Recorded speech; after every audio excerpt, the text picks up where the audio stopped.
when we look at this week's gospel readings in light of the Hebrew Bible, there's really a tremendous number of things that we could talk about. But I want to focus on a very small little piece of the text, one that I think is very easily overlooked. And I use the word overlooked, I think, cleverly, because I want to focus on the issue of looking and seeing.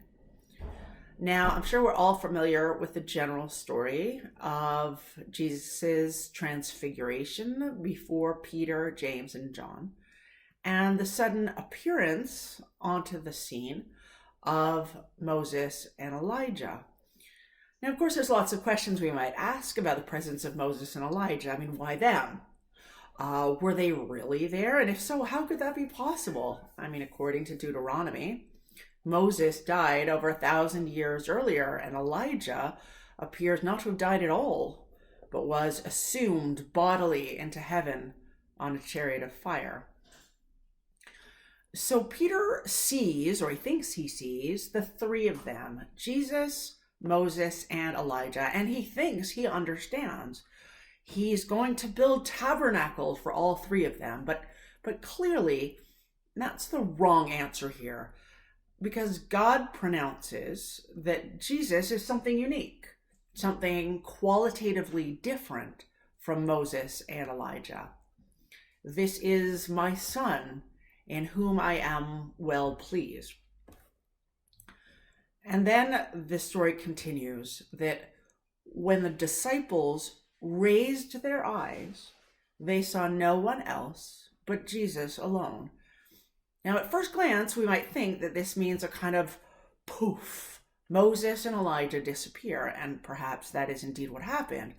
But read against the background of the Old Testament, it is extremely clear that the message here is something other than they were here and now they're not, a kind of statement of fact. And the hint is that they raised their eyes and saw, an expression with rich connotations in the Hebrew Bible. In Genesis, Abraham lifted his eyes and saw the ram caught by his horns. And earlier, God told Abraham to raise his eyes and see the land that he will give to his descendants.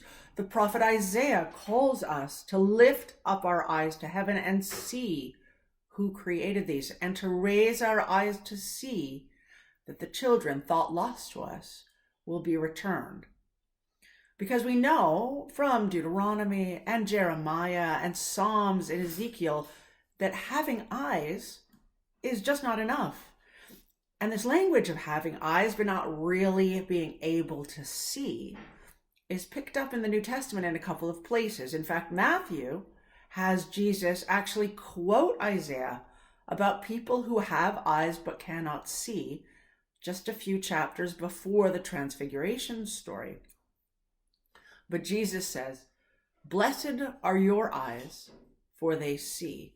So to lift up your eyes and see is the language of seeing above and beyond what simply appears to our sight. Data processed to our brain via the optic nerve. To lift up and see is the call to vision, to really see something rightly, and to know something with a deeper understanding. So when the disciples lift up their eyes and see Jesus alone at the Transfiguration, this is not simply a statement about the exit of Moses and Elijah from the scene. Rather, it is a profound teaching about seeing well in a way that Peter wasn't able to do immediately. Upon raising their eyes, they saw Jesus alone. Not the "without any prophet standing next to Jesus" statement of fact, but with the ability to see the singular and unique Jesus and none other.